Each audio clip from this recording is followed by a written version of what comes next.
han participado con nosotros y nos han permitido realizar estos foros de salud en el Instituto de Química, no solamente a la gente personal académico, administrativo y alumnos del Instituto de Química por su seguimiento y además lealtad en todos estos seminarios, sino también a la Asociación Mexicana de Industrias de Investigación Farmacéutica, la AMIF, quien ha colaborado bastante con nosotros, por ejemplo, el doctor Fernando Fon, director médico de Asuntos Regulatorios, por supuesto a todos los institutos nacionales de salud que nos han acompañado muchísimo durante todos estos seminarios mes con mes, así como a la industria farmacéutica que nos ha apoyado para realizar también distintos comentarios y moderaciones al respecto. Y sin más, yo le doy la palabra al doctor Jorge Peón, director del instituto, para que comience el foro de este día. Doctor Peón, por favor, muchas gracias.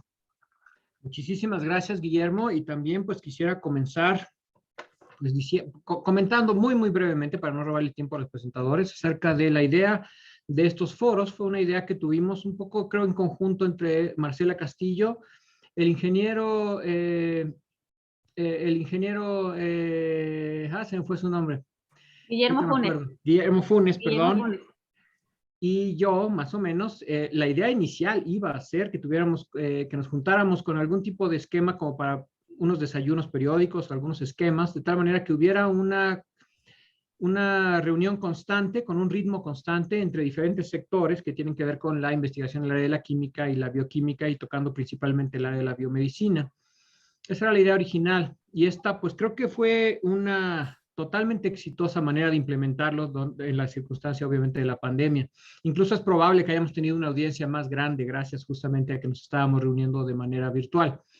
La idea fue entonces que el Instituto de Química trajera a la mesa algunos temas, obviamente los principales de sus líneas de investigación, se hablara de manera un poco técnica y un poco específica de los proyectos, pero también abarcando la perspectiva general del área en la que se está trabajando. Y a veces teníamos uno o dos invitados de hablar del tema con la esperanza de que se supiera qué hacemos en el Instituto de Química, cuáles son nuestras fortalezas y cuáles podrían ser los lugares donde necesitamos entablar colaboraciones para mejorarnos.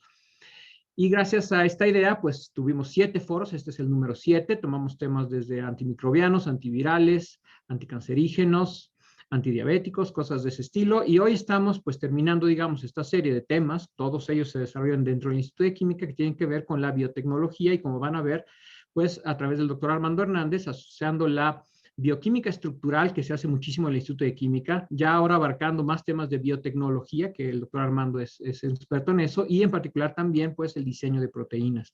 Es un área del Instituto de Química.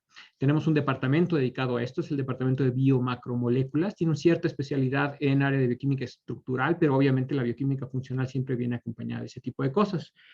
Y entonces, pues de nuevo, creo que fue simplemente de fijarnos en la audiencia que ha habido, tanto aquí en línea como en la manera en que se transmite simultáneamente, un éxito me parece, ¿no? Y la idea de nuevo era que entabláramos mecanismos de conversación, eso era lo más crucial. De ahora en adelante, lo importante va a ser mantener este tipo de contactos, ¿verdad? Y ya nos estamos ingeniando maneras para continuarnos viendo. Y seguramente, pues, lo implementaremos de alguna manera mezclando lo presencial con lo virtual. Quisiera de verdad agradecer en primerísimo lugar a Marcela Castillo Figa, que no solamente en estos foros, sino en un montonal de cosas que un día con mucha calma les quiero platicar, ha hecho que el Instituto de Química trascienda lo que antes era un instituto un poco centrado en sí mismo, quisiera yo decir, a que ahora la vida en términos de la vinculación, la oportunidad de vincularse con otros sectores, tanto el sector público como el sector privado, y también con el sector educativo de otros niveles, háblese principalmente del bachillerato, pues ella nos ha abierto toda clase de nuevas fronteras. Y obviamente esto se da gracias al trabajo también con su equipo de trabajo, incluyendo a Marisol Reyes, a Verónica Hernández, por supuesto, a sin duda Alma Cortés, que es genial, Guillermo Roura, que ha sido fantástico, Raúl Tafoya, todos ellos han colaborado de manera fantástica en este tipo de labores. No solo se han dedicado obviamente a los foros, sino que hasta se me olvida el número y diversidad de eventos que han organizado durante la pandemia. Yo creo que es probable que el Instituto de Química jamás haya tenido una vida de vinculación tan ágil y tan vivaz como hoy en día. Entonces, mil gracias Marcela y a todo tu equipo por todo esto. Vamos entonces a entrar al tema del día de hoy. Fundamentalmente es de nuevo una de las áreas del Instituto de Química que tiene que ver con biotecnología y la aplicación de este tipo de áreas. Y para ello, pues tuvimos la gran fortuna de que aceptara la invitación del doctor Luis Brieva Castro para ser uno de los presentadores. Él trabaja en el Centro de Investigación y Estudios Avanzados, en particular en el Laboratorio Nacional de Genómica para la Biodiversidad, es decir, el Angebio, que es obviamente uno de los lugares más famosos a nivel nacional e internacional en el área de genómica aplicada. Él dirigió unos grupos de investigación más importantes en el país, en el área de la estructura y la función de las proteínas, y creo que es un referente nacional en el tipo de experimentos que hace. Es muy ejemplar la manera en que combina la bioquímica estructural con la función de las proteínas y obviamente la aplicación de la biotecnología. Entonces, muchísimas gracias, doctor Brieva, por acompañarnos el día de hoy. Del Instituto de Química, ya decía yo, el doctor Armando Hernández García, él es investigador de contratación, yo diría todavía muy reciente, dentro del Departamento de Biomacromoléculas de nuestro instituto. Les cuento rápidamente que al doctor Hernández lo teníamos bien casado desde antes de que terminara su postdoctorado y teníamos aquí su plaza guardadita como por 3 o 2 años y al final de cuentas nos dijo que sí, entonces afortunadamente lo tenemos en nuestras líneas y hoy vamos a escuchar algunos de los temas que él trabaja. Él trabaja de nuevo aquí en el Departamento de Biomacromoléculas del Instituto de Química, un investigador joven que creo que es un ejemplo de cómo cuando le damos pues, la mayor cantidad de apoyo posible, ojalá que fuera más, se merecen más, pues los investigadores jóvenes como él pues tienen una manera muy acelerada y muy apropiada de iniciar sus carreras de investigación. Y resumo todo eso con el hecho de que aquí en el departamento le dicen el Golden Boy. También estos esquemas, los esquemas como el día de hoy, los hemos alineado a que hubiera comentarios de más personas, es decir, que no solo hablara el presentador, sino que recibiéramos un poquito de feedback de personas que conocen muy bien el tema y que nos pueden dar su perspectiva, no solo en especial del tema técnico que se trata, sino de la perspectiva y de las oportunidades que se abren y que dónde están haciendo qué tipo de cosas, cuáles son experiencias que han sido apropiadas para fomentar estas cosas. Y en ese sentido, pues tuvimos hoy la gran oportunidad de escuchar como comentadora a la doctora Cecilia Bañuelos Barrón, quien nos ha acompañado al Instituto de Química en diversos aspectos de proyectos de investigación y a quien tengo que agradecer muchísimo por la oportunidad de trabajar en conjunto con ella y con todo su equipo. Ella es ingeniera biotecnóloga del Politécnico Nacional y también es doctora en Ciencias en Patología Experimental del CIMBESTAB. Ella dirige el programa o es investigadora del programa transdisciplinario en desarrollo científico y tecnológico para la sociedad del CIMBESTAB, que creo que de verdad es un programa muy ejemplar para promover el desarrollo científico que se dé no de manera aislada, sino de manera conjunta con los intereses de la sociedad. También para ayudarnos con comentarios y perspectiva y lo que nos quiera decir, tenemos afortunadamente también a la doctora Sonia Mayra Pérez Tapia. Ella es directora ejecutiva de la Unidad de Investigación, Desarrollo e Innovación Médica y Biotecnológica. Ella es profesora investigadora en el Departamento de Inmunología de la Escuela Nacional de Ciencias Biológicas del Instituto Politécnico Nacional y también afortunadamente es profesora de inmunología en nuestra entidad hermana aquí en la UNAM, que es la Facultad de Química. Ella hizo su doctorado también en la Escuela Nacional de Ciencias Biológicas del Politécnico y se ha especializado en la innovación, desarrollo, evaluación y regulación de productos biológicos y biotecnológicos, especialmente para el uso humano. Ella es una líder indiscutible en aspectos de innovación y también representa una nueva generación de científicos para emprender de manera conjunta entre investigación a nivel institucional, digamos, con otros sectores. Muchísimas gracias entonces a todos los que nos van a ayudar con el día de hoy. Y pues creo que lo mejor de todo es poder empezar. Adelante con, por favor, el doctor Luis Brieva. Te dejo los micrófonos. Y Luis, muchísimas gracias de nuevo por tu disposición para hacer la presentación del tema del día de hoy. Muchísimas gracias. Muchísimas gracias. Es para mí todo un honor y un placer, como siempre, estar, aunque sea virtualmente, en la UNAM, en la máxima casa de estudios del país. Agradezco muchísimo a usted, al doctor Peón, a todos los colegas del Departamento de Biomacromoléculas del Instituto de Química. Y si me lo permiten, voy a compartir pantalla. Y espero que se ve bien mi pantalla. Sí. Entonces, ¿y en modo completo también se ve bien? Perfecto. Sí, doctor.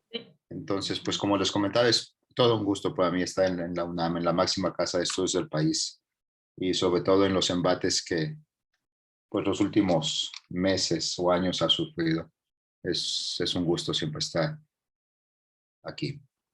Entonces, como todos sabemos, el genoma del SARS-CoV-2 es un virus que es un virus de ácido nucleico de cadena sencilla, y estos virus de ácidos nucleicos de cadena sencilla típicamente son vistos son identificados por medio de una técnica clásica que se llama PCR de transcripción reversa.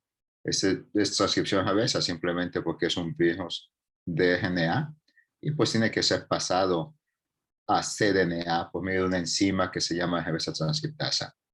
Y la manera clásica como se amplifica por medio de esa técnica de reacción en polimerasa en cadena, que lo que es importante de esa técnica es que ocupa ciclos de calentamiento, annealing y una fase exponencial para que se pueda llevar a cabo la replicación exponencial del virus. Del lado derecha, lo que ustedes ven en la pantalla es la estructura cristalográfica del grupo de Lorena Bisi, de una enzima que se llama DNA polimerasa de Bacillus Desmófilos. Esta enzima es la que se ocupa, de hecho, en esas técnicas de LAMP que les voy a hablar, y las técnicas de Sherlock que también ocupan CRISPR.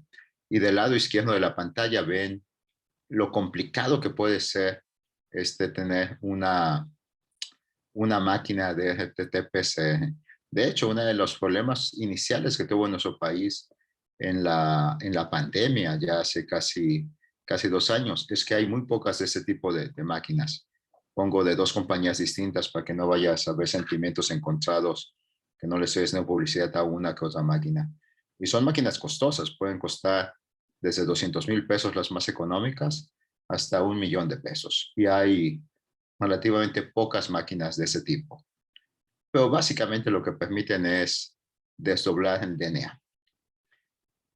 Y hay unas sondas que se conocen como sondas Tachman que permiten verlos de forma más cuantitativa.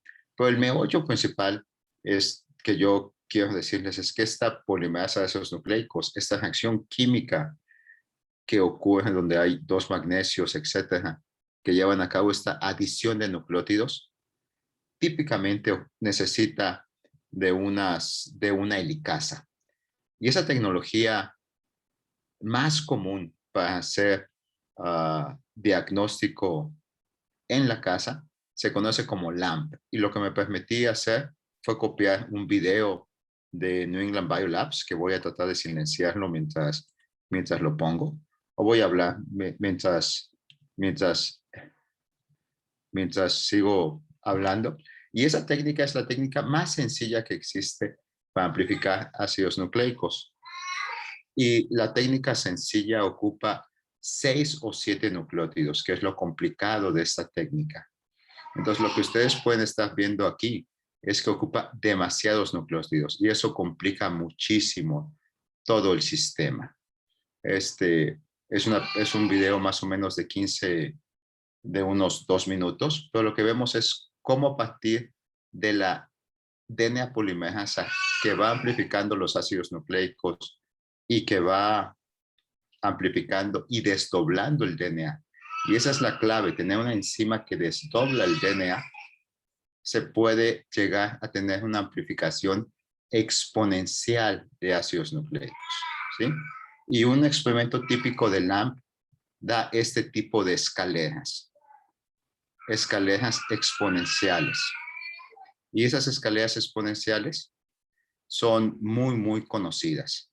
Y lo que sí es de llamar la atención es que, por ejemplo, en artículos publicados de métodos rápidos del SARS-CoV-2, recientemente en noviembre, uno no ve una escalera. Y eso es de llamar la atención, que en un journal decente como Scientific Reports pueda haber ese tipo de datos. Nosotros en mi grupo de investigación somos enzimólogos, y somos enzimólogos que nos ocupamos de enzimas que se enlazan a ácidos nucleicos. Y lo primero que hicimos fue purificar esta DNA polimerasa y una reversa transcriptasa. Y estas 2 enzimas, junto con una enzima que regenera ATP, fueron suficientes para que nosotros en nuestras manos pudiésemos tener una acción LAMP. Y no es perfecta, pero por lo menos si empezamos a ver escaleras aquí en esta acción. Y esa acción LAMP la vemos en cambios colorimétricos en nuestras manos. Ese fue uno de los primeros ensayos que hicimos, donde simplemente en muestras de pacientes utilizando 2 genes específicos del SARS-CoV-2, vemos, por ejemplo, que cambia de color, ¿sí? Pero en algunas muestras en particular no se ve tan bien este cambio, ¿sí? Y en otras muestras sí se ve este cambio, a pesar que en todos se ve esta escalera de que la reacción sí se llevó a cabo y simplemente es por medio del pH. Cuando se genera pirofosfato, que esta reacción química de adición de nucleótidos lo hace, se genera pirofosfato y por medio de un colorante, como puede ser cosas muy típicas para todos ustedes que sí son químicos, el rojo de fenol, el rojo de quesol, etcétera, se ve una coloración que indica que hay más o menos pirofosfato y que se lleva a cabo una amplificación de ácidos nucleicos.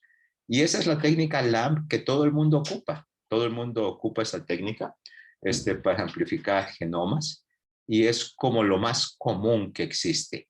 Evidentemente tiene el sesgo de que depende de nuestros ojos y depende de un cambio de pH y depende de qué tan buenos seamos separando un buffer. Se puede decir por experiencia propia, más o menos en noviembre del año pasado que yo estaba haciendo los buffers. Es complicado.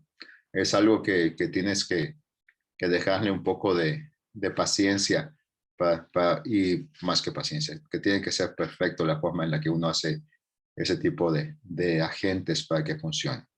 Pero relativamente es muy sencillo, otra vez. Solamente ocupa 2 enzimas y una fuente de generación de ATP y todo el mundo podemos hacer esta fuente. Eso es como el Volkswagen para tener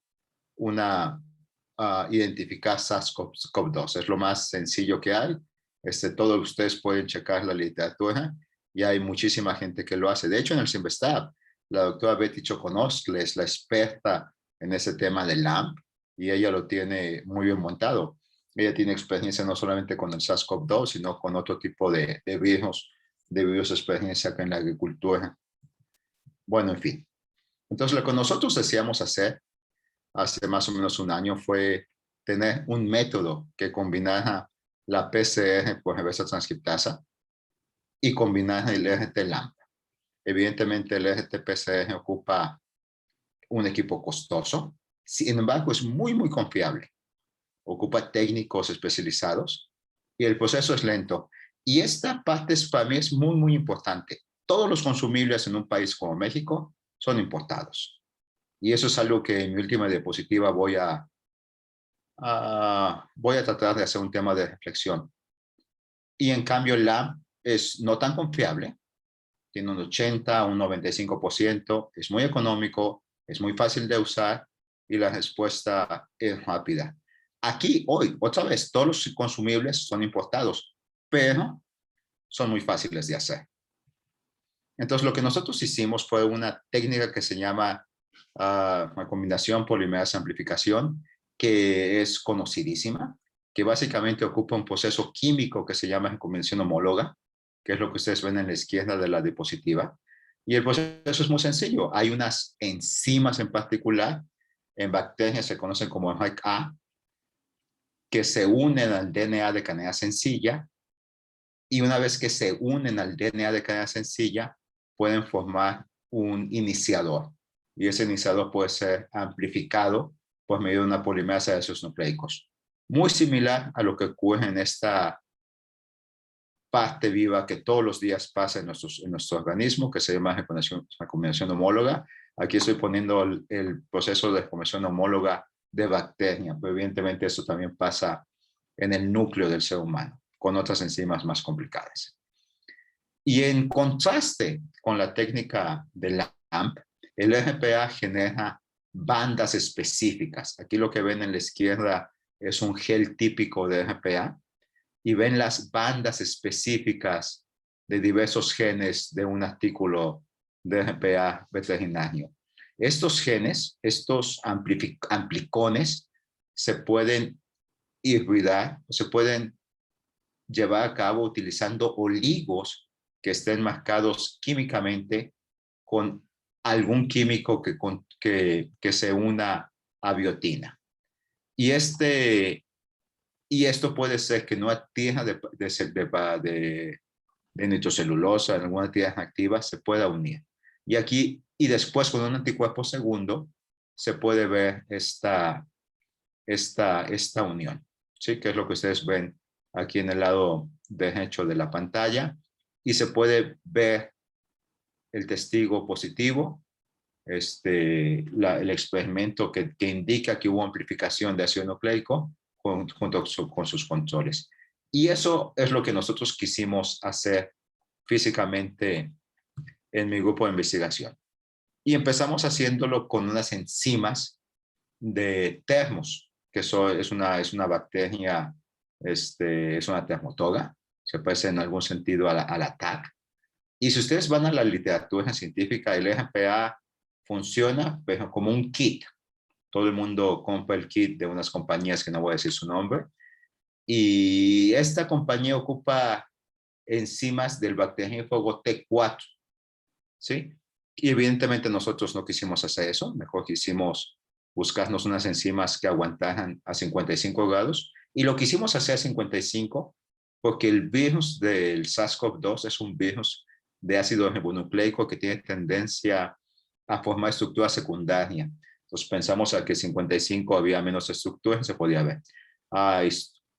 Una historia corta, pues fuimos capaces fácilmente de purificar algunas de las enzimas, tuvimos amplicones de lo que deseábamos. La idea principal es tener una tierra activa y esto es lo que nosotros deseamos hacer, otra vez muy similar a una prueba de embarazo.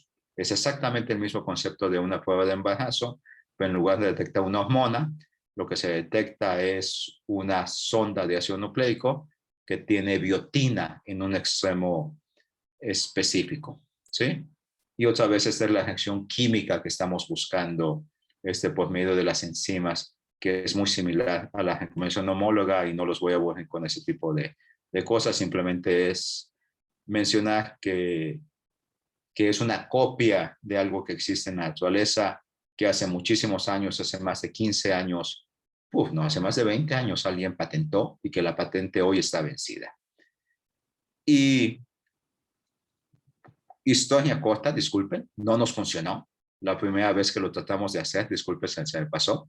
Y lo que decidimos otra vez fue irnos a lo que hacían los patentados. Y copiamos del bacteriófago T4 las enzimas, las purificamos a gran homogeneidad, que es lo que ustedes ven aquí en este gel de SDS. Creo que somos bastante buenos purificando estas tres enzimas que tienen que ver con recombinación homóloga.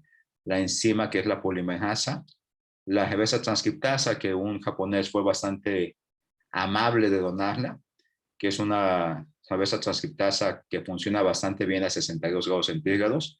Y después un talentosísimo postdoc que tenía en mi laboratorio, Rogelio González, se aventó solito toda la recombinación, todas las enzimas de recombinación de bacteria, porque en los primeros casos que le pasé hace más de un año no funcionó, no había todas. Y otra vez tratamos de hacerlo. Los primeros experimentos otra vez fueron un poco exitosos. Aquí tenemos nuestras tierras activas que solamente el control funcionaba. Y después fuimos más selectivos, ya fuimos capaces de tener bandas únicas, exactamente en el peso que estábamos buscando. Y hicimos algunos cambios en los oligonucleótidos que estábamos buscando y fue una belleza. Entonces, en nuestras manos, las 80 pruebas que hemos hecho, yo creo que 78 han funcionado. Y eso es con pruebas de pacientes. Y aquí lo que ustedes ven son los amplificados de las pruebas control. En ese caso en particular hice yo con mis manos, porque esta letra que es fea es mía. La medición, puse las tiras y vean que también se ve a partir de muestras de pacientes ya aisladas que nos lo habían pasado como cDNA. Yo no manejo ningún paciente, eso es importante. El SARS-CoV-2. Y esto en lugar de un Volkswagen, pues es un buen Mercedes-Benz, es un buen coche, es bastante, creo que todo el mundo puede ver aquí que esto es indicativo de la presencia de un virus y cualquier hijo de vecino como yo lo puede hacer y sobre todo cualquier hijo de vecino como yo pues lo puede ver dos bandas y puede ver que si la segunda banda indica que sí hay presencia suficiente, calculamos que es más o menos 25 vírgenes totales en esa muestra. Y pues fue bastante efectiva, fue bastante buena, lo pudimos hacer, lo detectamos, etcétera. Yo lo que creo que el futuro para un país como México el país y países no tan desarrollados es utilizar ese tipo de técnicas como el LAMP o como técnicas como PCR con otro tipo de oligonucleótidos que utilizan unas sondas que se pueden ver a simple vista y eso podemos platicarlo más a futuro. Y la historia que les quería contar en estos 5 minutos que me quedan es una historia más o menos triste. Y es una historia de cómo funcionan nuestras aduanas. Entonces, esta es una sonda, cómo funciona la sonda TACMAN, que es la sonda típica que ocupan todos los todas las compañías que ustedes quieren ir a Salud Digna o a Farmacias del Ahorro o al Chopo o 1001 compañías, a todas las puedo publicitar, todas usan esa compañía, todas usan esa tecnología. Simplemente una secuencia de ácido nucleico del SARS-CoV-2 fue copiada a partir de unos artículos originales del protocolo de Berlín.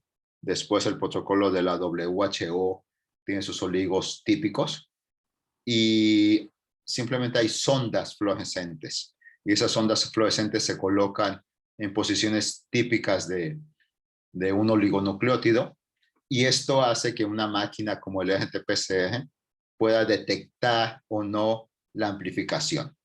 Y se conoce como sonda TACMAN, no tiene ningún sentido, no tiene nada del otro mundo, simplemente es una sonda en el 5' que después es agregada por la capacidad exonucleasa de una polimerasa. Lo lamentable de esta tecnología es que en México estuvo parado por 5 o 6 meses pedir oligonucleótidos que fuesen semejantes al genoma del virus. Y eso fue algo que no les puedo decir cómo lo resolvimos, pero eso fue algo que sí fue bastante, pues, triste en este país. Y algo porque pues la investigación se detuvo. Armando es testigo y mucha gente que estamos haciendo investigación en aquel entonces somos testigo de esta demora, por algún motivo pasó. Y lo que es triste en nuestro país es que una simple máquina de oligos como esta, que es el Doctor Oligo 192, que cuesta $115,000, no es nada. Creo que solamente hay una funcional en el Instituto de Biotecnología de la UNAM, que Paul Gaitán la maneja a la perfección. Es de los mejores oligos que hemos probado, pero no es suficiente. Entonces, yo creo que eso es una llamada de atención y una área de oportunidad para todos nosotros. Una cosa que yo aprendí en la pandemia es que los insumos, no puede ser que dependamos de traernos una enzima de Estados Unidos, que dependamos de traernos un oligo de Estados Unidos y que ya que lo puedes comprar, se te queda en la aduana 5 meses. Eso es algo que no puede pasar. Y yo y finalmente una cosa, ya que estoy hablando mal de la gente o de las instituciones o de lo que sea, es mi trabajo hablar bien de las instituciones. Una cosa que yo creo que CONACYT hizo muy, muy bien fue apoyar, y este proyecto que les presenté, tuvo su apoyo por un proyecto de CONACYT y les doy muchísimas gracias al CONACYT por habernos apoyado, habernos financiado. Yo sé que fueron pocos proyectos, pero la iniciativa ya estuvo. Entonces yo sé que estuvo bien. Y yo sé que en el CONACYT de hoy es chistoso que alguien les dé las gracias, pero yo creo que sí es justo darle gracias a quien honor merece. Y otra vez, yo creo que lo que estoy hablando es el Mercedes-Benz de los métodos rápidos. Y le doy las gracias a la gente, sobre todo a Paola, que estuvo al pie del cañón, a Antolín, que también estuvo al pie del cañón, y a Eugenio, que no está en esta foto, disculpen. Y Armando les va a hablar del BMW, de las técnicas, que es el método de CRISPR, desarrollado por el doctor Feng Zhang en el MIT, utilizando sistemas acoplados de CRISPR con sondas fluorescentes, que es todavía muchísimo más sensible que lo que yo estoy pasando. Porque una cosa que yo no mencioné es que la sensibilidad que yo estoy detectando no se compara en nada a la sensibilidad que métodos como los que está desarrollando Armando se llevan a cabo. Y este método, como todos saben, CRISPR ganó el premio Nobel hace 2 años con Jennifer Doudna sobre todo y Charpentier. Y en algún sentido Zhang también se lo debió de haber ganado. Y yo estoy seguro que Jorge está de acuerdo que Armando ha hecho un trabajo espectacular implementando estas tecnologías novedosas y que es la competencia pues más fuerte y más buena que tenemos, y eso es bueno, siempre tener competencia en enzimas que se enlazan a ácidos nucleicos. Y es un gusto pues haberle dado esta pequeña introducción a Armando. Y yo creo que la idea es que si hay preguntas al final de las pláticas de los dos, ¿verdad? Entonces yo con esto me quedo aquí para alguna pregunta. Pero lo principal de la plática es que hay métodos más o menos sencillos, yo creo que bastante fáciles de hacer y que somos capaces de hacer los sistemas aquí en México.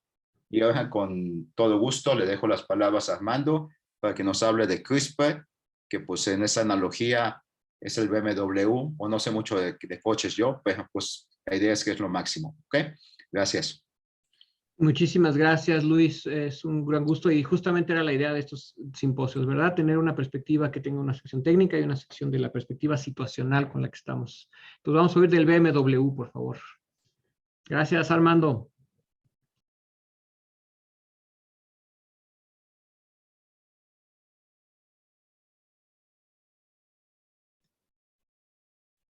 Creo que aún no te escuchamos, Armando.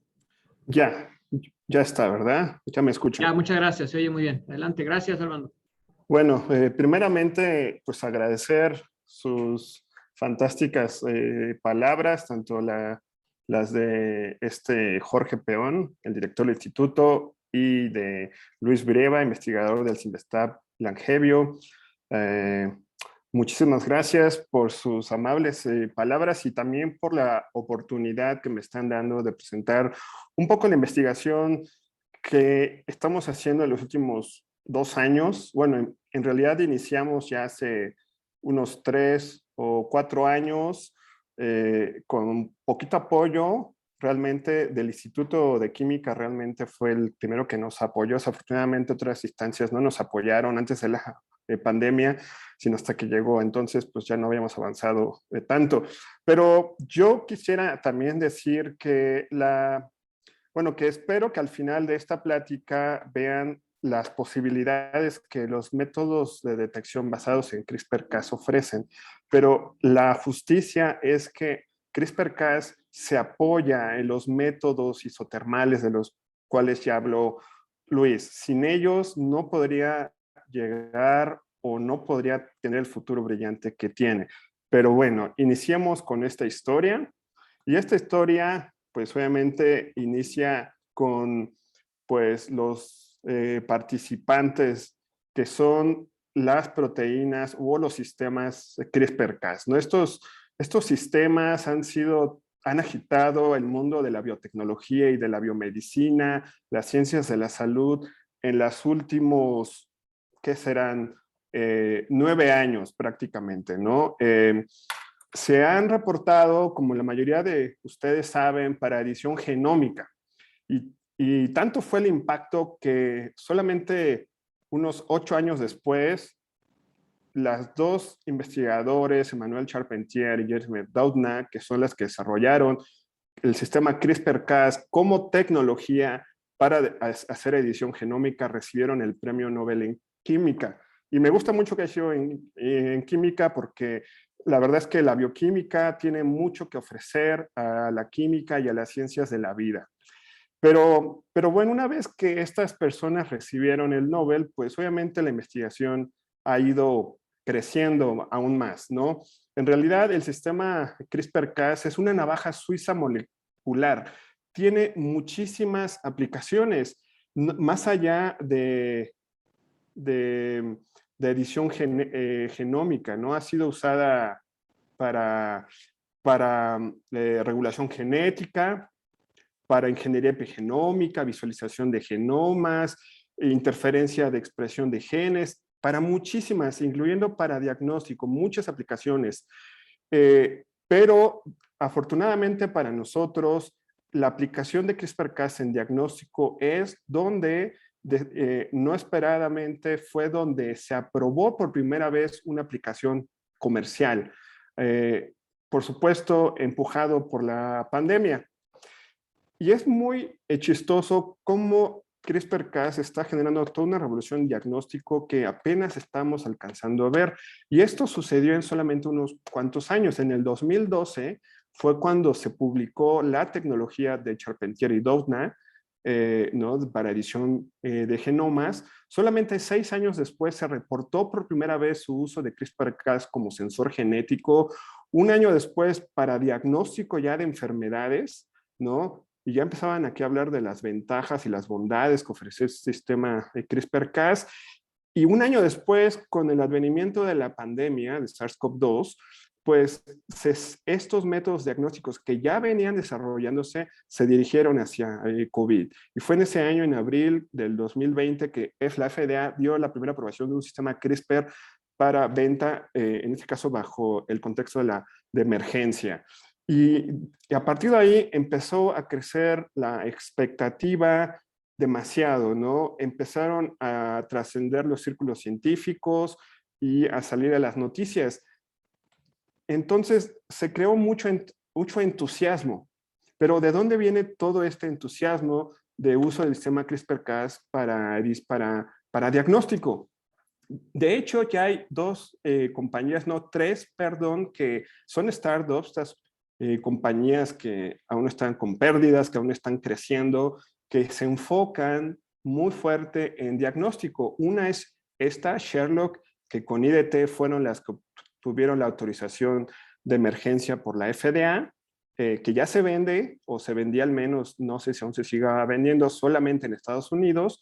Otra es Mammoth Biosciences, que estos son compañías tanto del grupo de Jennifer Doudna, Mammoth, y Sherlock, que es Feng Shank, que no le dieron el Nobel, que yo creo que no lo merecía, pero bueno, es otra razón, aunque sí merece un Nobel por otras razones. Y una compañía inesperadamente de Argentina, una compañía de Latinoamérica, que también está desarrollando diagnóstico con CRISPR-Cas. Pero la gran emoción que ha generado este método se basa principalmente, y aquí agradezco a Luis con la introducción que ya dio a los métodos de PCR y los isotermales, porque aquí quisiera que nos enfocáramos en la comparación de estos 3 métodos, ¿no? Que como ya mencionó Luis, el estándar de oro en el diagnóstico molecular es la PCR, especial la PCR cuantitativa. Aunque bueno, la amplificación isotermal también tiene mucha aplicación. Y si se fijan aquí, los sistemas CRISPR-Cas, su sensibilidad y especificidad clínica son idénticas, bueno, ya lo vamos a ver después, a los que te puede dar una PCR. Sin embargo, el costo puede llegar a ser hasta 10 veces menos que lo que te cuesta una reacción de PCR te puede dar una reacción en minutos. No necesitas un equipo tan sofisticado y su uso es relativamente fácil, ¿no? De hecho, tiene ciertas similitudes con el método isotermal, pero esto es, adelanto, porque se combina con el método isotermal para dar una mayor sensibilidad, ¿no?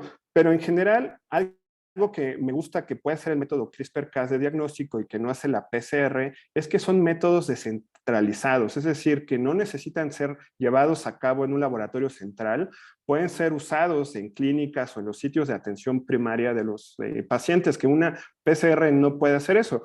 En realidad se manda las muestras a lugares centrales donde las analizan, ¿no? Y CRISPR-Cas sí permite hacer esto.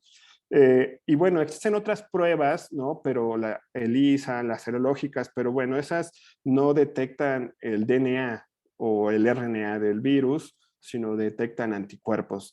Entonces, bueno, debido a que necesitan anticuerpos para detectar antígenos o los anticuerpos presentes en la muestra, pues la verdad es que eso también los hace centralizados, en particular la ELISA, y poco flexibles, porque hay que desarrollar estos antígenos específicos.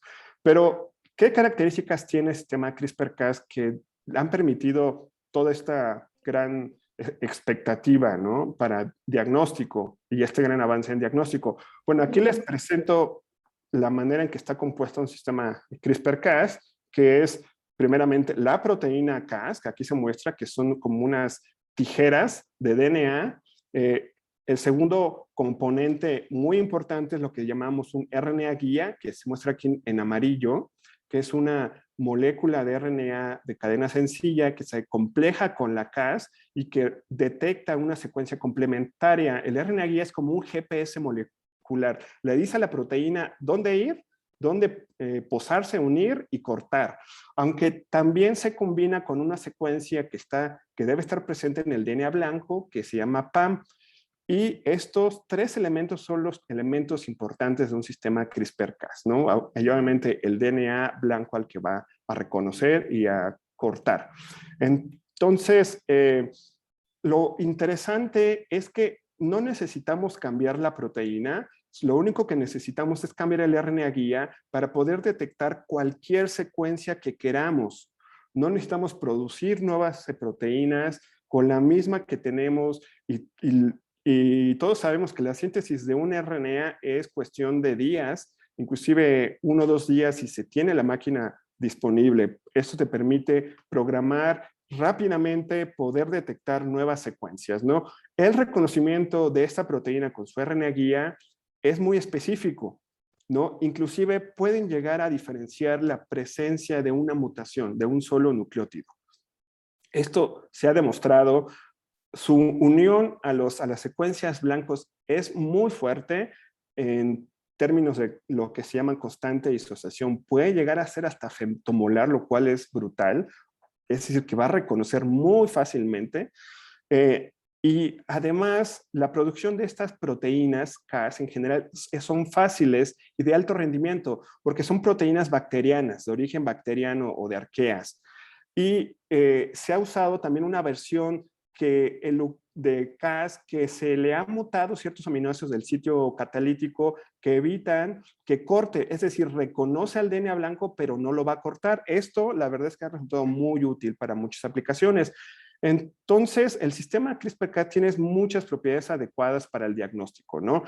Pero además hay otra propiedad que se encontró unos años después de que se reportaron estos sistemas, que es lo que empujó al desarrollo de CRISPR-Cas en diagnóstico. Y esto es lo que se llama actividad colateral. La actividad colateral es que después del reconocimiento específico del DNA con la Cas y el RNA guía, se activa un dominio de esta proteína, un dominio nucleasa, que empieza, en particular de esta Cas, la Cas12A, que empieza a degradar cualquier DNA de cadena sencilla que se le pase por enfrente. Lo degrada de manera muy, muy eficiente, muy rápidamente, y si ese DNA tiene un quencher y un fluoróforo como el que se usan en las ondas TAC, de las cuales ya habló Luis, podemos detectar la presencia, la activación de esta Cas por la presencia de esta fluorescencia. Y ese es básicamente el principio en el que se ha usado CRISPR-Cas para poder ligar la presencia de una secuencia con una señal detectable, visible, cuantificable fácilmente. En el laboratorio nosotros hemos implementado este método, el método reportado con Cas12a, que tengo que decir fue reportado por Jennifer Doudna, el laboratorio de ella en Berkeley. Y aquí se muestra la señal de fluorescencia que genera la degradación de la sonda reportera con la Cas. Y aquí estamos usando un DNA con un gen, el gen N del SARS-CoV-2. Y aquí podemos ver cómo al bajar la concentración de ese DNA, pues la señal empieza a bajar, ¿no? Ya hasta un límite que prácticamente ya no es detectable. Aquí me sirve para decir que la CRISPR-Cas detecta muy bien, muy específicamente, pero realmente cuando trabaja sola, sin nada más, su límite de detección analítica está alrededor de concentración nanomolar. Es cuando incluimos un paso previo de amplificación, ya sea por PCR o ya sea por métodos isotermales como los que habló Luis Brieva, ¿no? LAMP o RPA, que es cuando la sensibilidad se aumenta prácticamente 100 millones, que 10 a la 9 veces, que es prácticamente 100 millones, mil millones de veces. Es decir, pasamos de una detección nanomolar, ¿no? Que aquí es cuando ya se pierde la capacidad, a una detección atomolar. Y aquí muestro la detección de DNA, de 40 atomolar de DNA, de este mismo DNA, pero que fue previamente sometido a un paso de amplificación con un kit de LAMP. Entonces, realmente el BMW, que me comentó Luis, funciona o se apoya en el desarrollo del Volkswagen, porque sin ellos dos no puede existir este método diagnóstico increíble. El método funciona básicamente primero extrayendo la muestra del paciente, ¿no? Se extrae el RNA, va a venir RNA también de sus propias células, se extrae, se purifica o se libera del virus y se somete a una amplificación isotermal y después se combina con el sistema CRISPR-Cas, que ya trae la sonda, y aquí hay un corte de la sonda reportera, lo cual puede ser detectada con fluorescencia, que sea usando un detector de placas normal, usando vista, inclusive se han desarrollado detección con un celular, o también con tiras reactivas, como las que comentó Luis. Y en general, las ventajas que ofrece la combinación de CRISPR-Cas con los métodos isotermales es básicamente conjuntar ventajas de la PCR con las ventajas de métodos rápidos como los isotermales. Es decir, es adaptable y flexible. Podemos detectar con solo cambiar el RNA guía cualquier secuencia de un virus, bacteria, patógeno emergente, un gen de resistencia antimicrobiana, etcétera, etcétera. Les había dicho que podemos detectar polimorfismos de un solo nucleótido, eso ya también ha sido demostrado. Es decir, estamos, por ejemplo, nosotros actualmente generando un método para detectar las variantes Delta, de la variante Mu o las más importantes de SARS-CoV-2, que a veces solamente es un nucleótido que hay de diferencia en una sección, o bien diferenciar mutaciones que estén asociadas a otros virus relacionados, ¿no? Como el SARS de murciélago, de pangolín, o otros SARS estacionales, o otros como el MERS, ¿no? Es rápido. Tengo que decir que los métodos reportados de CRISPR-Cas pueden, pues hay un intervalo, hay gente que ha reportado los más rápidos de 15 minutos, más o menos, hasta una hora, hora y media, lo cual creo que también es bastante rápido, especialmente cuando combinan todo en un solo paso. Es una reacción de bajo costo. Se ha reportado alrededor de $1 por reacción, pero esto son en condiciones de laboratorio, ¿no? O sea, sin optimizar, sin realmente producir en gran escala los materiales. Como se usan tiras reactivas y fluorescencia usando transiluminadores azules portables, puede ser portable, ¿no? Lo cual ha permitido usar, bueno, sacarlo de los laboratorios. Y es compatible, ¿no? Con otras técnicas de extracción de DNA, los componentes se pueden producir de manera escalable, ha sido validado clínicamente. Nosotros lo que hemos implementado en el laboratorio, también hemos usado muestras de paciente y las sensibilidades son parecidas, muy cercanas a las sensibilidades que te da la RT-PCR o la qPCR, perdón, y la verdad es que hay muchas oportunidades de mejora. Nosotros estamos trabajando en muchas otras versiones de este método y muchos laboratorios lo están haciendo. También hay desventajas, ¿no? No es cuantitativo, se han hecho intentos, pero aún no es muy confiable eso. Como les decía, el CRISPR-Cas por sí solo no te va a dar una sensibilidad buena, se necesita combinar con otro método y pues sí, falta validarlo con GLUE, con grupos más amplios de muestras clínicas y realizado por el personal de hospitales y de clínicas pequeñas para ver cómo se desempeñan esos ambientes. Aquí les muestro lo que nosotros hemos hecho. Nosotros en el laboratorio hemos producido realmente muy fácil y con muy buenos rendimientos la proteína Cas12a. Aquí se ve la banda que purificó y produjo mi estudiante Melissa. También hemos producido los RNAs guías, en este caso son algo que ha producido Gustavo, también estudiante de mi laboratorio. Les he dicho que, bueno, también hemos tratado de optimizar el método. En lugar de usar un solo RNA guía, hemos usado 2 RNAs guías y hemos visto, aquí para hacerse rápida la historia, aquí cuando combinamos 2 RNAs guías contra el gen N, el N1 y el N3 que diseñamos nosotros, hay una combinación, un efecto sinérgico que si solamente usáramos el N1 y el N3 por separado, ¿no? Y aquí se ve lo mismo, pero en lugar de detección fluorescente con tira reactiva, aquí tengo que decirles que estas bandas se leen al revés de los métodos LAMP o RPA que mencionó Luis. Abajo está la línea control que va desapareciendo mientras más positiva es tu prueba y acá arriba aparece la línea de prueba positiva. Y aquí se ve cómo en el tiempo empieza a aparecer la banda positiva, pero cuando combinas los 2 RNAs guías, la verdad es que se ve esta aparición de la banda positiva primero, más rápidamente, ¿no? También este método lo hemos aplicado con RNA puro, extraído de SARS-CoV-2, que nos donaron. Lo sometimos a una amplificación con LAMP, RT-LAMP, y después con Cas12a. Y aquí se ve claramente cómo se detecta, ¿no? O sea, no nada más funciona con DNA, sino con RNA.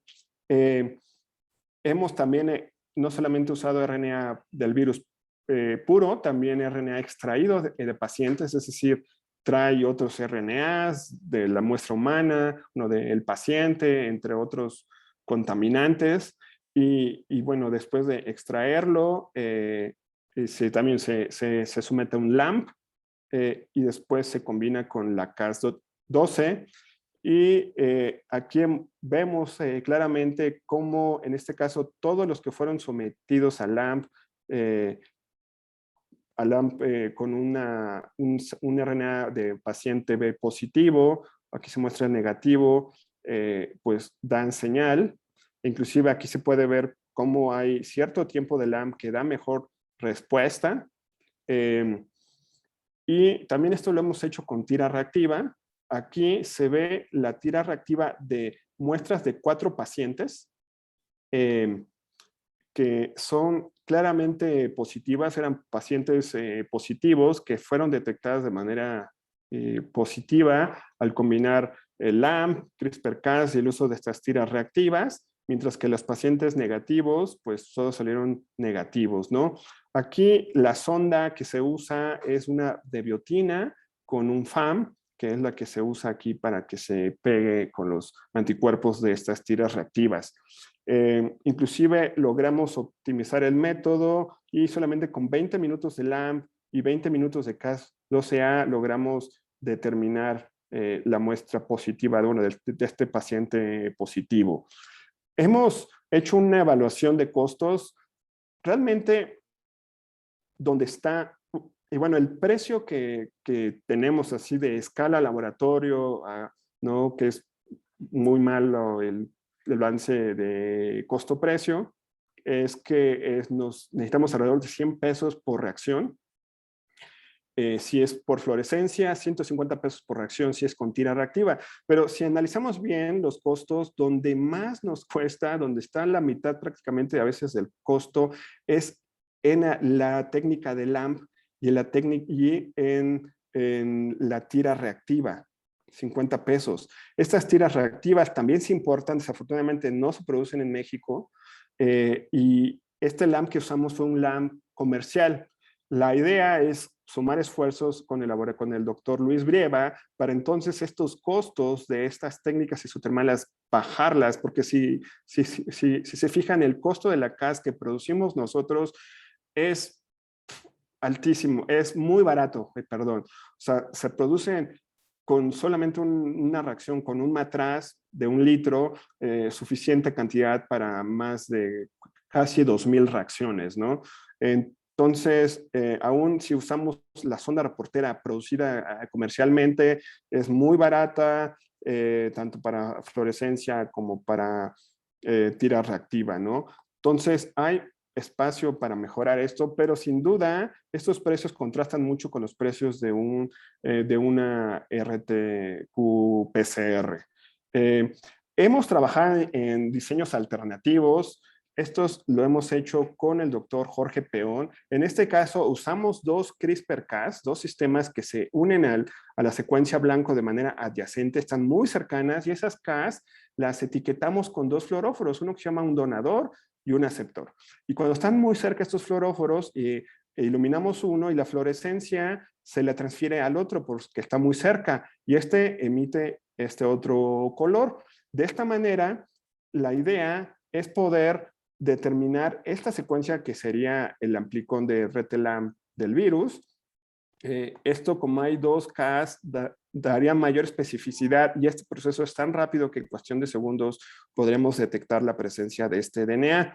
El problema es que, bueno, aquí sí se necesitaría un equipo un poco más sofisticado que un detector de fluorescencia, y aquí les muestro las pruebas de que esto, aquí están, esta es la fluorescencia transferida, por así decirlo, del donador al aceptor, y se ve como las muestras positivas, cuando está el DNA positivo, esto es mayor, y cuando es DNA negativo, se ve que es menor, o bien cuando está solamente el Cas sin DNA de algún tipo, está todavía más abajo.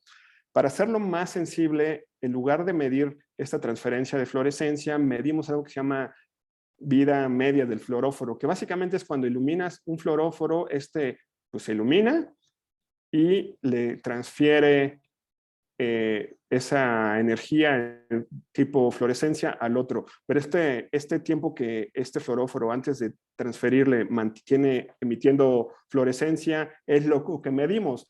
Si no hay este fluoróforo, porque no está acá, no está aquí cerquina, cerquita, entonces ese tiempo es mayor. Y básicamente aquí se ve claramente cómo solamente cuando está el DNA positivo con el donador y el aceptor, con las 2 Ks, es cuando este tiempo de vida es muy corto, mientras cuando en todas las otras muestras negativas, pues no se ve esta caída drástica. Y bueno, también hemos trabajado en otros métodos, pero bueno, aquí hemos tenido ciertos problemas. Aquí estamos usando, en lugar de fluoróforos, le fusionamos una enzima a estas 2 Ks, una enzima partida que va a reconstituirse solo si las 2 Ks están cerca. Y esta enzima entonces va a degradar un péptido y va a generar una señal. La ventaja de esto es que estamos acoplando un circuito que llamamos autocatalítico, porque es la misma enzima, pero en forma de decimógeno, es decir, apagado, que se puede encender, y esto se autoactivaría en un circuito que incrementaría muchísimo la señal, lo cual puede ser detectable por fluorescencia o tira reactiva. Creemos que este método va a ser aún más sensible, el método de detección Pero bueno, hemos tenido, como les decía, problemas en la biosíntesis de estas proteínas de fusión y estamos explorando otros diseños.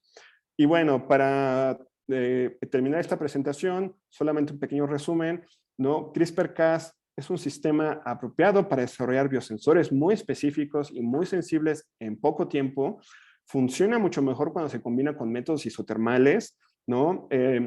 Su sensibilidad, especificidad es muy parecida a la de la qPCR, pero da otras ventajas extra. Nosotros hemos implementado, optimizado y validado este método con muestras clínicas. Estamos desarrollando nuevas versiones, que esto es algo muy interesante, que los métodos diagnósticos de CRISPR-Cas están desarrollándose, están en constante evolución y se están mejorando continuamente y de manera muy rápida.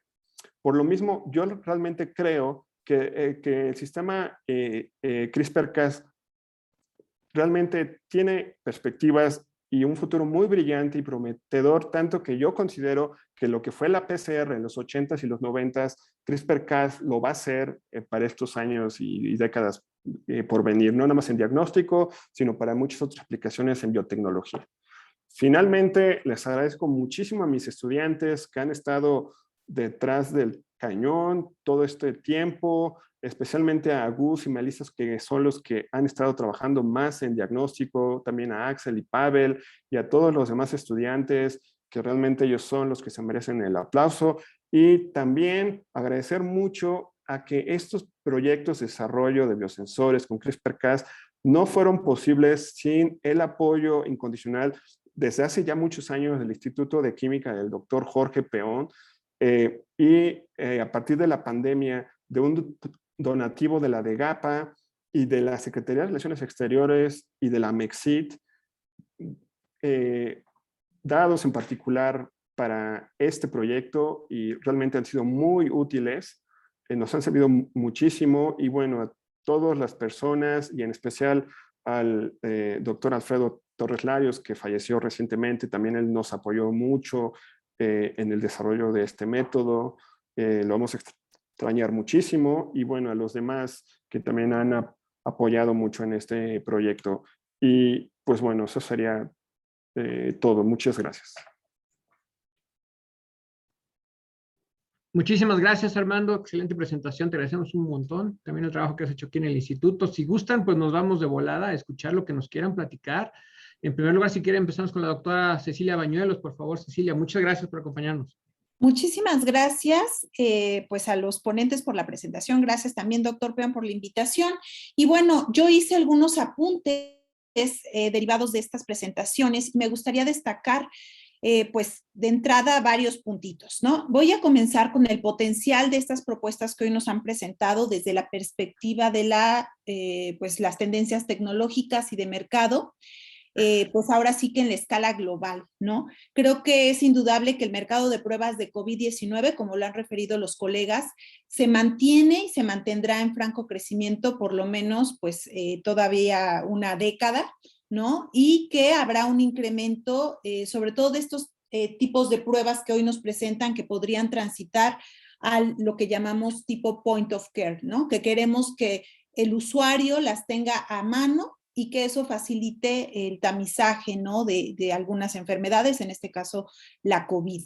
Ahora, me gustaría puntualizar, pues, por qué la importancia, ¿no? de estos desarrollos que hoy nos han presentado, porque considerando que a medida que la pandemia de COVID-19 fue cobrando fuerza, pues claro que creció la demanda, no nada más de pruebas rápidas, sino también de pruebas que nos permitieran manejar volúmenes mucho mayores cada vez. Entonces, como fue muy difícil satisfacer esa demanda, ¿no? Pensando en el estándar de oro, ¿no? En esta prueba que mencionaban, la prueba de Berlín basada en RT-PCR, pues entonces los tiempos de respuesta de los laboratorios, además de que eran pues muy lentos, también estaban asociados a estos equipos especializados que refería el doctor Brieva, y pues también a otra cosa que pues nos partió el rumbo, que era la escasez de reactivos. Entonces, claro que esto abrió la oportunidad para voltear a ver pues otro tipo de tecnologías, ¿no? Hubo ya también un boom, un desarrollo acelerado de nuevas tecnologías de diagnóstico, incluyendo la propia secuenciación de próxima generación, pero esta tecnología de la que nos ha hablado Armando, ¿no? El CRISPR, todo alrededor del CRISPR, ¿no? Y esto pues obviamente habla de un potencial desplazamiento, ¿no? De liderazgo de los sistemas actuales de detección, en este caso que estamos hablando de COVID, ¿no? Basado en RT-PCR, y entonces conforme pase el tiempo vamos a ver esta posibilidad de ir ampliando el alcance, sobre todo si las agencias reguladoras van facilitando la introducción de estas nuevas tecnologías. Entonces, por ejemplo, de lo que mencionaba el doctor Armando, ¿no? En torno particularmente de CRISPR, ¿no? La FDA ya para noviembre del año pasado empezaba a probar, al menos en el contexto de la emergencia, pruebas de diagnóstico en etapa inicial para COVID que estuvieran basadas en CRISPR. De hecho, se aprobaron a 2 empresas, a Sherlock y Mammoth Biosciences, y fue cuando empezamos a ver las primeras autorizaciones de productos basados en CRISPR en el contexto del diagnóstico para su uso en el cuidado de la salud. Entonces, pues esto está súper interesante. Ahora, también hablando de los insumos, ¿no? De la demanda de componentes que se utilizan sobre todo en este tipo de pruebas moleculares, también hubo pues un boom, ¿no? Que claro, pues China aprovechó el contexto, hubo estos fabricantes líderes, ¿no? Que se apresuraron a aumentar su capacidad, pero pues también para países como nosotros representa un problema. Entonces, en este caso, aquí yo quiero destacar que China pudo, ¿no? Abrir su mercado al tema de los insumos por un elemento fundamental que fue el que recibieran un amplio apoyo financiero, operativo y regulatorio de las autoridades chinas, ¿no? Entonces ahí hay que llamar la atención a nuestro contexto nacional si es que en verdad queremos transitar pues hacia pues sí, un avance, ¿no? El que tengamos un segmento en el cual seamos muy buenos, en este caso en el diagnóstico. Tengo notas en relación a la propuesta del doctor Luis Brieva en particular, pues él resalta, ¿no? Que pues esta RT-PCR pues lleva, ¿no? Distintos tipos de atributos, pero pues en nuestro país finalmente no contamos con suficientes equipos. Nos habló del tema de los insumos también, las sondas, el costo por análisis de muestra, que es elevado, el requerimiento también de recursos humanos calificados, pero lo que me gustaría destacar de su proyecto es cómo él habla de varios intentos, ¿no? Para llegar a un prototipo casi definitivo, que con cada aproximación, pues ellos fueron perfeccionando los insumos, la configuración de sus componentes, y que claro, ellos fueron construyéndolos en su equipo de trabajo con los elementos más selectivos que permitieran ir transitando hacia este prototipo un poquito más confiable, específico, sensible en la detección del virus SARS-CoV-2. Es muy interesante el que se utilice o se piense en un sistema que en algún momento faculte el uso, no sé, de tiras reactivas, utilizando esta tecnología de amplificación mediada por recombinasas y polimerasas, que se utilice pues este sistema de reacción en cadena isotermal, ¿no? O sea, a una sola temperatura. Esto también va a permitir que los pacientes puedan utilizar, o sea, estos hisopos y hacerse la prueba a sí mismos para tomar sus exudados faríngeos, y que sea más ágil, ¿no? La realización de las pruebas.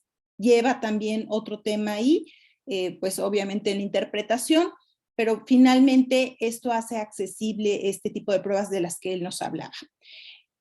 Llama la atención también el que hable él, ¿no? De bueno, pues nos vimos en esta crisis de acceso a reactivos, entonces entramos con una producción biotecnológica propia, ¿no? De las enzimas, de algunos buffers, ¿no? De algunas de las cosas que se van requiriendo en el proceso. Y bueno, finalmente hablamos de una prueba accesible, con respuesta en pues corto tiempo, ¿no? Si bien tiene a lo mejor estos retos todavía que él refería de sensibilidad, que no es tan alta, pero es suficiente para detectar con estos métodos colorimétricos y una cierta línea de corte cuando es se trata de alguien con o sin una infección. El proyecto me parece pues muy competitivo, de eso da cuenta el apoyo del CONACYT, ¿no? Yo sé que se postularon desde Cinvestav 29 proyectos, de los cuales 9 fueron aprobados, y obviamente entre esos 9 pues está el del doctor, y entiendo que también él ha recibido apoyo de fondos sectoriales en innovación en Guanajuato. Entonces, eso habla de, pues, del valor de la propuesta. En relación con la propuesta del doctor Armando Hernández, pues claro que está aprovechando, ¿no?, este avance vertiginoso, ¿no?, y las mieles del sistema CRISPR, ¿no? Es muy interesante la propuesta que le hizo a la MECSIT para tener al final un kit basado en este sistema CRISPR-Cas para detectar estas secuencias específicas, en este caso del ARN del virus SARS-CoV-2, utilizando pues esta proteína que él está produciendo en su laboratorio, ¿no?, Cas12a, y el RNA guía para poder detectar una secuencia específica del virus de interés. Entonces, ya nos explicó que este sistema activa la degradación de una molécula reportera que puede ser detectada mediante fluorescencia con un lector de placas o tiras reactivas, pues presumiblemente portátiles, que muestren una señal detectable, cuantificable, ¿no?, de preferencia colorimétrica. Entonces, claro que estos componentes, ¿no?, de este biosensor también requieren pues la participación de diversos grupos. Ya nos platicó, y eso también lo destaco, estas colaboraciones que está asentando con otros grupos, ¿no? Por lo que escucho, pues ya tiene este acercamiento con el grupo del doctor Brieva para aprovechar su expertise a fin de reducir este costo asociado pues a algunos de los insumos que se utilizan en su prueba. También entre los puntos que quiero destacar ahora que veo a los dos colegas reunidos, ¿no?, es su valor como investigadores, ¿no? Creo que forman los dos parte del capital intelectual de dos grandes instituciones, ¿no?, el Instituto de Química de la UNAM, el doctor Hernández, y del otro lado, pues la Unidad de Genómica Avanzada del Laboratorio Nacional de Genómica de la Biodiversidad del Cinvestav Irapuato. Entonces, ambos llama la atención que son profesores e investigadores jóvenes, ¿no?, en franca consolidación en estos campos del conocimiento emergentes y promisorios como la bio y la nanotecnología, y que particularmente pues cada uno ha seleccionado ciertas técnicas e insumos de vanguardia para ir construyendo estos sistemas de detección sensible y específica de biomoléculas. Y claro, no en balde, desde la perspectiva científica, pues ambos han tenido donativos muy importantes a nivel nacional e internacional, ambos son del SNI, ¿no? Entonces hay una correlación, es a lo que me quiero referir con este comentario que va legitimando su calidad, ¿no?, en estos trabajos que hoy nos han presentado.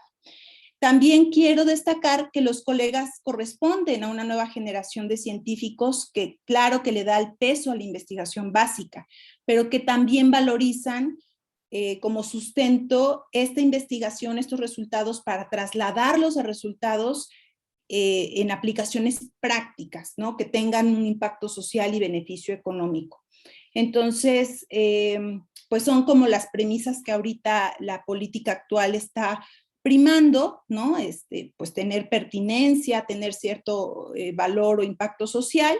Entonces, sin duda, los perfiles de los colegas inciden favorablemente en estrategias o programas tipo problemas nacionales, programas estratégicos, ¿no?, como lo señala el CONACYT, ¿no?, la cabeza de sector. También en este sentido, pues quiero resaltar que respecto de la pertinencia y calidad de los proyectos, claro que el alcance de ambos proyectos es ambicioso, trasciende la crisis sanitaria vigente por COVID, es decir, estamos hablando de plataformas versátiles que ahorita pues están enfocadas en COVID, pero después también podrían dar amplio margen y flexibilidad para otras aplicaciones, para detectar otros agentes causales en otras enfermedades.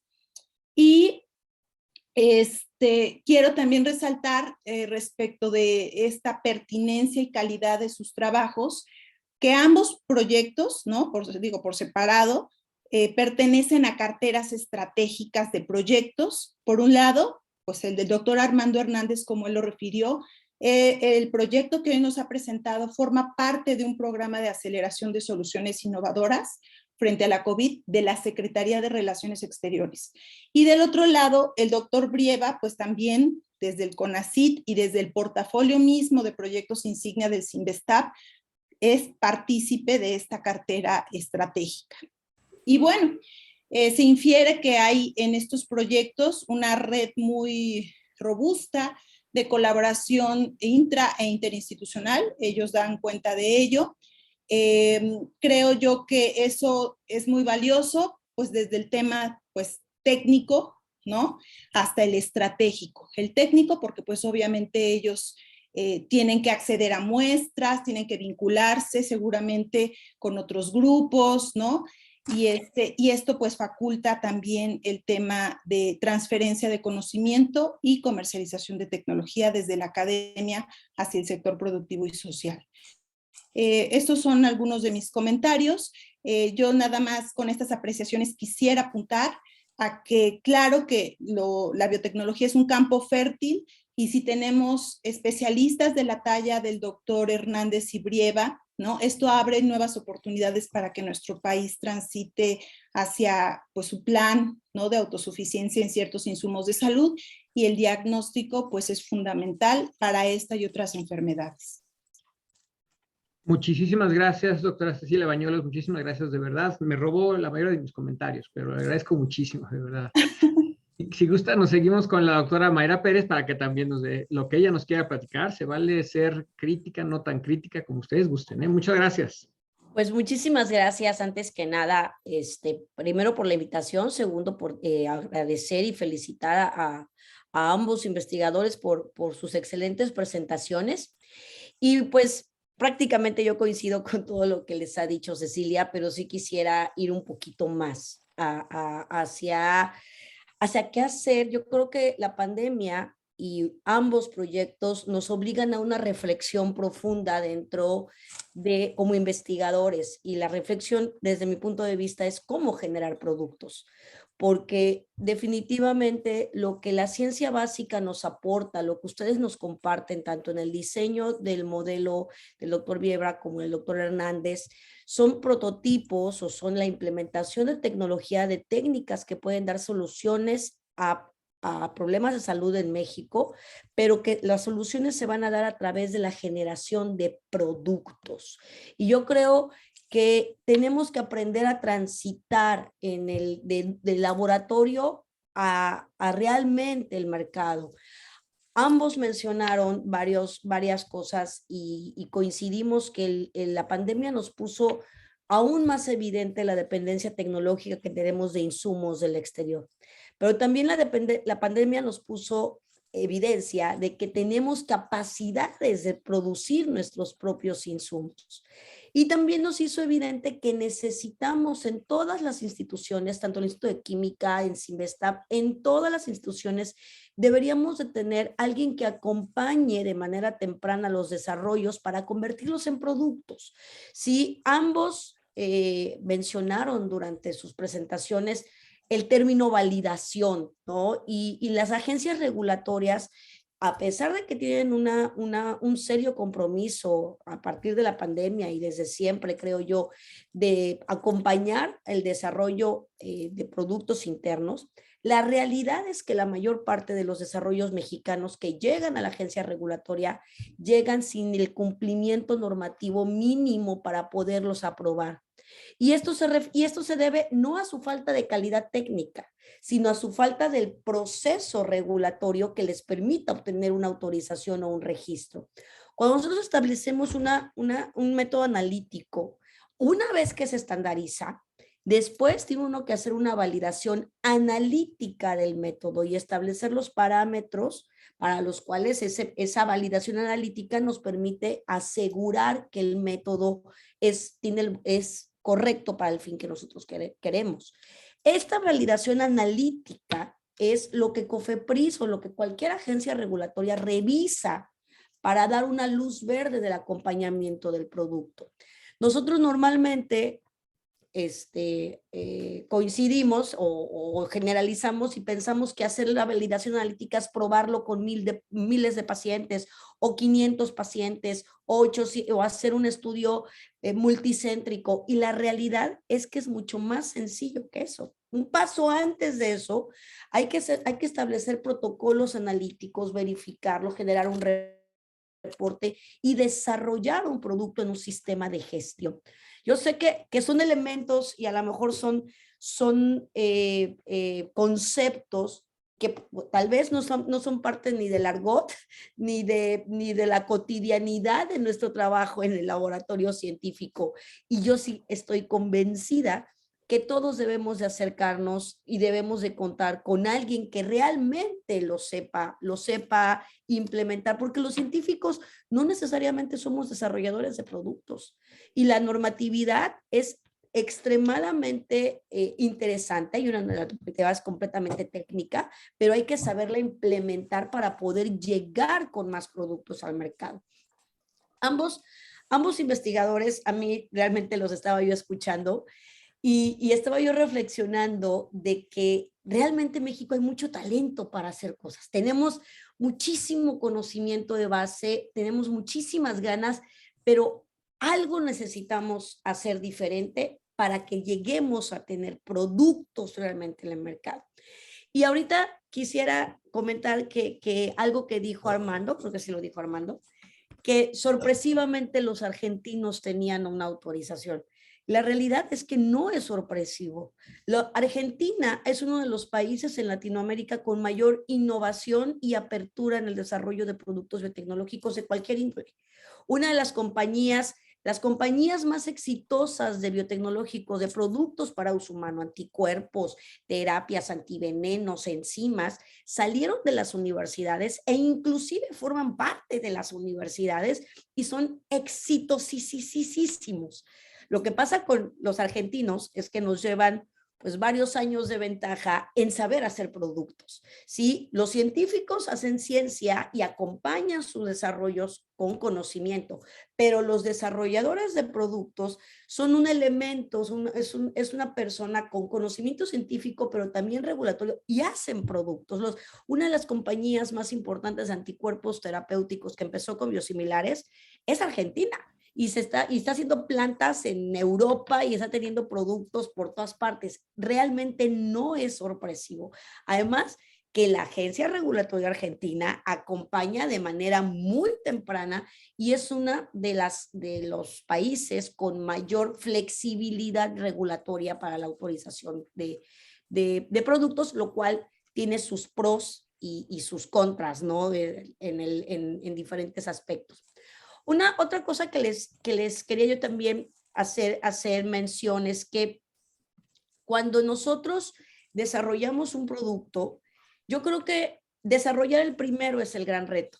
El primero nos genera la plataforma regulatoria para subir ahí a todos los demás.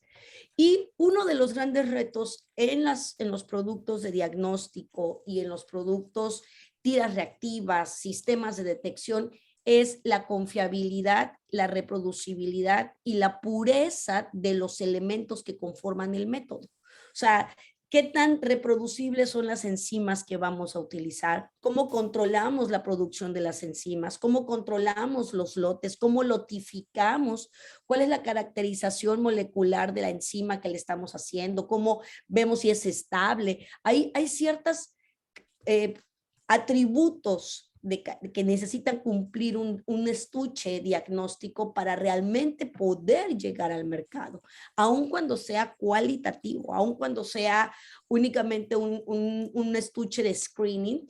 Y yo creo, sin duda, que estamos ya avanzando. Si pudiéramos ponerle porcentajes a los desarrollos, creo que el conocimiento definitivamente es más de la mitad del esfuerzo que se tiene que hacer para generar un producto.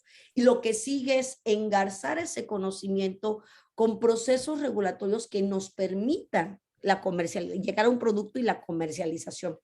Quiero concluir en la última parte en que visualicemos la importancia de generar empresas que puedan enriquecer tanto los materiales que están en el mercado, los productos que están en el mercado, que podamos generar una competencia, un ecosistema de innovación, que pueda haber beneficios para la institución y también para el investigador, pero además empresas que nos permitan seguir haciendo ciencia con otro concepto de fondeo, con otro concepto de dónde obtenemos el recurso. Nosotros de manera tradicional estamos acostumbrados a solicitar recurso a las entidades federales, pero hay otras maneras de obtener recurso y hay otras maneras que poco a poco uno fortalece también los desarrollos, se vuelve un círculo virtuoso, se pueden desarrollar más productos si uno desarrolla un primer producto. Otra cosa que les quiero compartir es que el camino para generar productos no es un camino sencillo. Nosotros tenemos ya varios productos en el mercado. La pandemia nos enseñó a hacer más productos todavía. Hoy el laboratorio que yo me honro en dirigir, tenemos ya una página con un montón de proteínas recombinantes, con segmentos específicos para chikungunya, ya las estamos vendiendo, ¿sí? La gran ayuda aquí es identificar el modelo de negocio, saber qué queremos hacer. ¿Queremos hacer insumos? ¿Queremos hacer estuches diagnóstico? Queremos hacer asesoría y establecer una línea para ver a qué mercado vamos a llegar. Nosotros tenemos un estuche autorizado para pandemia y yo comentaba antes de entrar aquí que el gran reto es el mercado. Tenemos que generar equipos multidisciplinarios que nos ayuden tanto en el desarrollo como en la generación del producto y, por supuesto, introducir el producto en el mercado. Entonces, quiero decirles que realmente me siento profundamente orgullosa de estar aquí, muy honrada, pero además los quiero felicitar porque creo que están ambos sentados sobre pepitas de producto, no quiero decir pepitas de oro, productos de alta tecnología que podemos competir, que pueden ser muy competitivos y que pueden dar muchísimo beneficio y aprendizaje a las instituciones. Muchísimas gracias.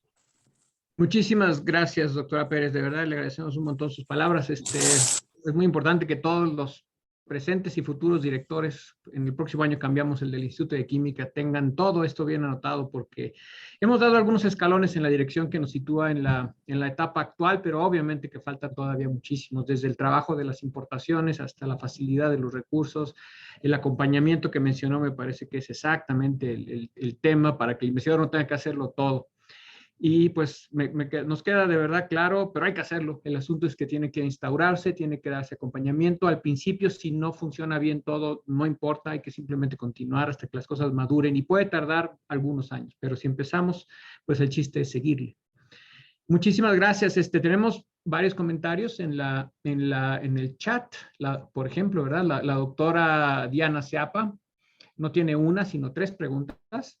Además de que felicita mucho a Armando, tiene 3 preguntas, las voy a leer rápidamente. La primera dice, viendo hacia el futuro y considerando que se podría aplicar la tecnología en diagnóstico de enfermedades infecciosas, se refiere probablemente a bacterias resistentes, ¿qué tan robusta es, especialmente considerando mutaciones regionales? Supongo que se refiere a la aplicación en el diagnóstico de bacterias resistentes.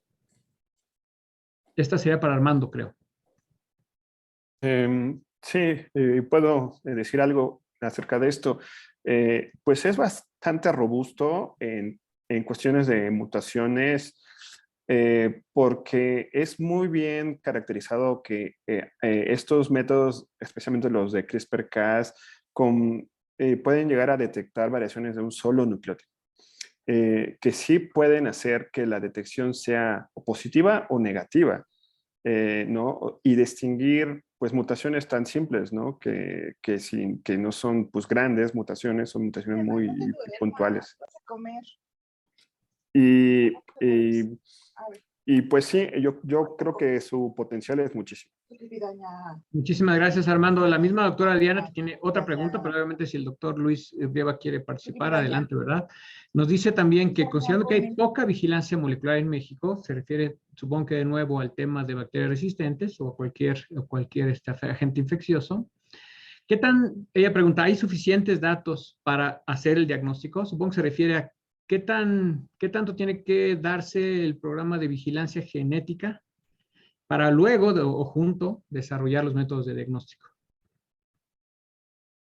Bueno, en ese sentido yo sé que en el caso del SARS-CoV-2, la UNAM y el Langevio participan en una red de vigilancia. El doctor Alfredo y el doctor Carlos Arias están secuenciando diversos virus aislados del SARS-CoV-2 y eso da una mayor idea de las variaciones que hay y que existen. Y evidentemente hace falta en el país tener resistencias. O sea, por ejemplo, es en cuestión de bacterias, pues yo no sé si saben exactamente, es un consorcio en genómica, gracias Cecilia, pero sí está el doctor Arias y el doctor Alfredo entre ellos, que son los referentes de la UNAM y del CIMBESTAB. Por ejemplo, ¿cuáles son las mutaciones puntuales que dan resistencia a un antibiótico? Y no estoy seguro de que haya gente en particular que lo esté monitoreando. Yo, aprovechando que estoy hablando, le quiero dar muchísimas gracias a la doctora Bañuelos y a la doctora Pérez Tapia, y compartirles que el cuello de botella personal es estos conceptos de ISO 9000 y esos conceptos de fondos iniciales. Y eso es lo que yo como investigador estoy detenido. Es muy diferente pasarlo en un nivel de un tubo de ensayo a un nivel de escalamiento. Entonces ya apunté el nombre de la doctora pues, Tapia y evidentemente le voy a mandar un mensaje electrónico porque esos son los cuellos de botella que a nosotros nos detienen. Y no soy el único, creo que también muchísimos de nosotros estamos en ese punto. No es igual hablar de un lote de una enzima que funcionó un día y al siguiente día el sistema de procesos no estaba perfecto, lo cambiaste de estudiante porque no tienes un ISO 9000 perfecto a nivel industrial. Y eso es un gran paso que de la parte académica tenemos que dar hacia la parte más industrial. Y simplemente que yo sepa lo que es ISO 9000, ya me pone una condición distinta que un porcentaje de mis colegas investigadores. Pero yo, al contrario, yo he escuchado bastantes cosas de la doctora Pérez Tapia y la felicito por los emprendimientos que ha hecho en el IPN también. Muchísimas gracias, doctor. La doctora misma, la doctora Diana, tiene una tercera pregunta, creo que también es bastante interesante, que se refiere a hacia dónde llevar el desarrollo. La pregunta dice, ¿en el ámbito industrial hay suficiente apertura para el desarrollo de estos productos o terminará siendo necesario hacer un spin-off o algo de ese tipo? ¿Qué opinarán ustedes? Si me dejas, Adelante. yo creo que sí. Yo estuve en Boston otra vez, ahorita que vi el landscape de Boston, y siempre me acuerdo de la ley Boyle Act que fue en los finales de los 70s. En México apenas hace como 6 o 7 años, las personas de investigación podemos empezar a pensar en spin-offs. Y no es sorpresa que tengamos tantos años de atraso. No lo sé. Yo he estado pensando activamente con alguno de mis colegas en fomentar una pequeña empresa biotecnológica. Y creo que eso es parte de la solución de ese tipo de problemas. Y la legislatura desde hace 5 o 6 años nos lo permite hacer como servidores públicos. Si me permiten aportar un poquito más en ese tenor, doctor, yo creo que es la solución la generación de empresas. Cada vez va a ser más normal, creo yo, más común, ¿sí? Que los científicos se alíen con personas de negocios y puedan conformar una empresa. Yo aquí, antes de tomar la decisión, yo siempre les invito a hacer un análisis real de los costos del desarrollo de su producto, para tener una idea de la inversión que se necesita. Cuando nosotros emprendemos una casa, vamos a construir una casa y no sabemos, queremos una casa y no sabemos cuánto nos va a costar, pues empezamos con sueños que pueden ser, que tiene uno que dimensionar. Nada más para echarles así un número, estandarizar una metodología analítica, validarla y generar un dossier así nomás, pues entre $500,000, $1 millón de pesos por lo menos, ¿no? Para llegar hasta lo más adelante posible. Lotes de proteína, purificación, caracterización.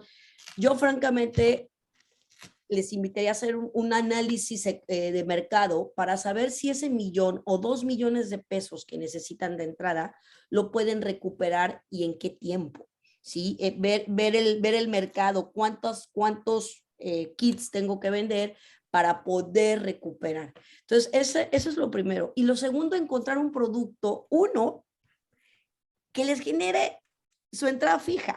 A lo mejor una proteína, a lo mejor volverse proveedores de una sola proteína, a lo mejor en todo México, y ese producto estrella puede financiar los demás desarrollos. Entonces, yo les invito a hacer una reflexión porque los costos que ustedes dan son muy sexys, pero no son reales. Lo que no toman en cuenta el desarrollo, la estandarización, el sistema de gestión, la validación, el sometimiento del dossier, la implementación de las pruebas de estabilidad, toda una serie que cuando uno le va sumando, yo he visto colegas que se espantan así, ¿cómo crees que eso cuesta? Pues es que eso cuesta, ¿no? Pero yo sí creo que la solución es la creación de empresas.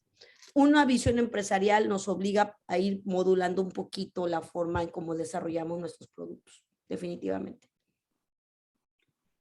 Y sin miedo, nos vamos a equivocar. Se van a ver unas que fracasen y otras que se queden, pero pues ni modo.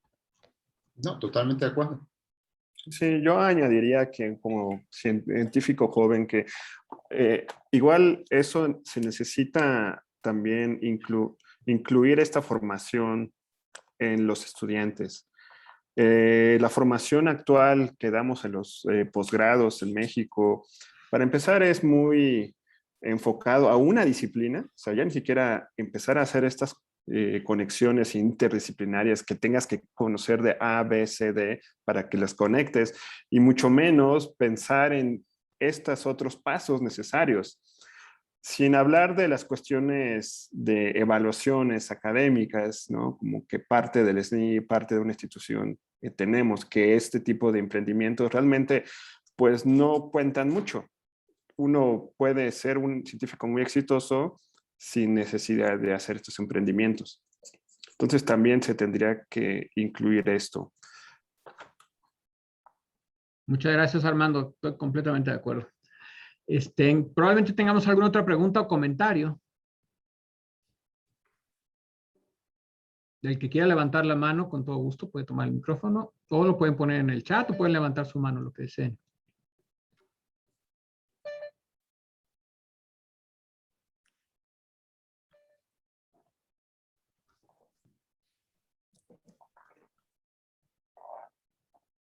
Hay una pregunta de... el doctor Ignacio González. Muchísimas gracias, Nacho, por acompañarnos. No te había visto.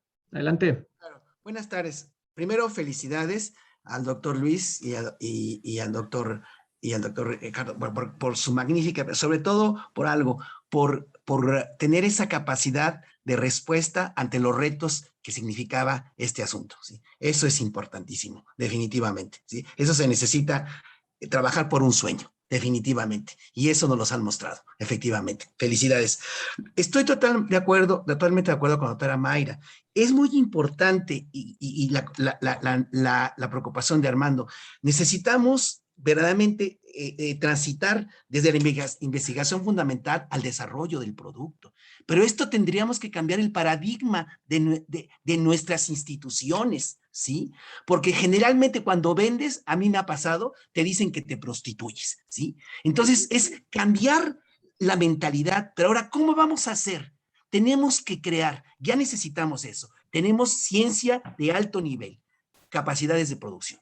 ¿Cómo vamos a crear esa gente? ¿Cómo vamos a cambiar el paradigma de nuestras investigaciones fundamentales y todo? ¿Y cómo vamos a crear a nuestros jóvenes, ¿sí? Para poder aprender esto de transitar, ¿sí? De identificar, de estudios de mercado, todas estas cosas, ¿no? Creo que como comunidad, y ahora necesitamos eso, ¿sí? ¿Cómo le vamos a hacer? Tenemos que crear esos programas, necesitamos. Y ahí está Cecilia Bañuelas, que trabajó, ahorita ya me acuerdo, y que trabajamos juntos en algún lado cuando estaba en el gobierno del Distrito Federal, ¿no? Sí, perdón, pero sí necesitamos, pero tenemos que crearlo, si no otra vez nos vamos a quedar haciendo ciencia fundamental, tratando de decir que son spin-off. Cecilia Bañuelos traía un proyecto muy interesante de hacer spin-off y nos quedamos solamente otra vez en proyectos. Es necesario actuar rápido. Perdón, disculpen. Muchísimas gracias, Ignacio. Estamos bastante de acuerdo contigo. El chiste es movernos rápido. Creo que los incentivos son una de las cosas que se puede mover relativamente pronto. El problema es que de por sí es poquito el recurso, ¿verdad? Para hacer la ciencia que sabemos hacer. No es algo, bueno, es algo que tiene que hacerse, pues, ¿no? Yo creo que ya el tema está muy presente, justamente en la generación de nuevos investigadores de la edad de Luis y de Armando, afortunadamente. Cecilia, ¿podrías tomar el micrófono si gustas? Nada más quería comentar en relación a eso, que precisamente el motor ahorita que está moviendo, ¿no? Esta situación es la desaparición de fideicomisos, ¿no? Todo este entorno está motivando a que la academia voltee a ver estos servicios tecnológicos o de información, esta provisión, ¿no? De algunas cosas con la industria. Entonces, ¿qué mejor motor? También, obviamente, los incentivos al interior de la institución en los programas de productividad y desempeño.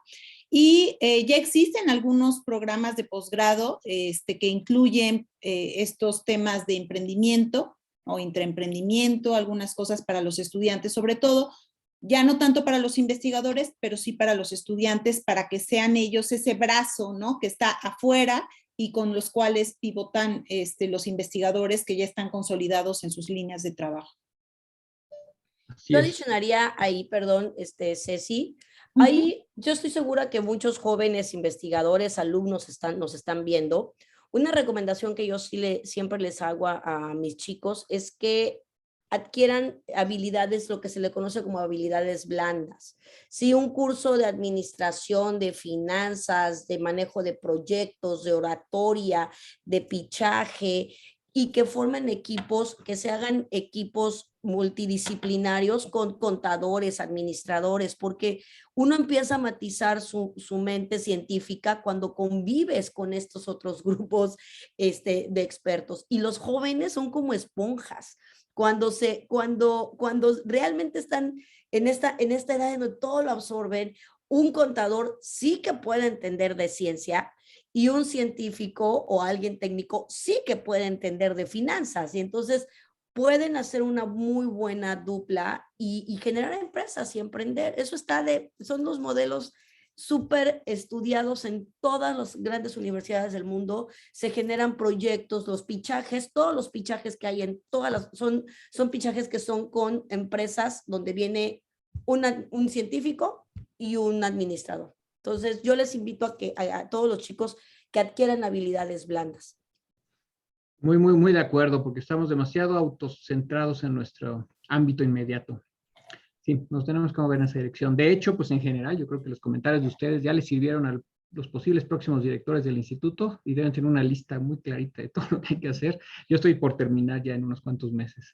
Empezamos de un momento en el que la vinculación era muy pequeña en el instituto y afortunadamente, justo de nuevo, gracias a Marcela Castillo, estamos en otro plano, pero faltan muchos más escalones de ir hacia arriba. Pues creo que no hay más preguntas, pero de verdad yo quisiera agradecer de nuevo. Marce, no sé si quisieras decir algo.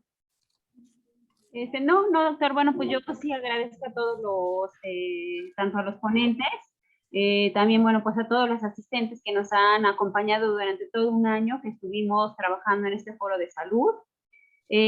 A Fernando Fon, que ya veo que está por aquí, de AMIF, que finalmente con él no solamente hicimos un foro, también el foro de AMIF, sino también él ha sido el que nos ha podido apoyar con los comentaristas que han estado participando a lo largo de este foro de salud. Y bueno, pues evidentemente a todo el equipo de vinculación, que bueno, que gracias a ellos es que logramos hacer todos estos foros. Y pues como siempre, agradezco mucho al doctor Jorge Peón pues por confiar en nuestro trabajo, ¿no?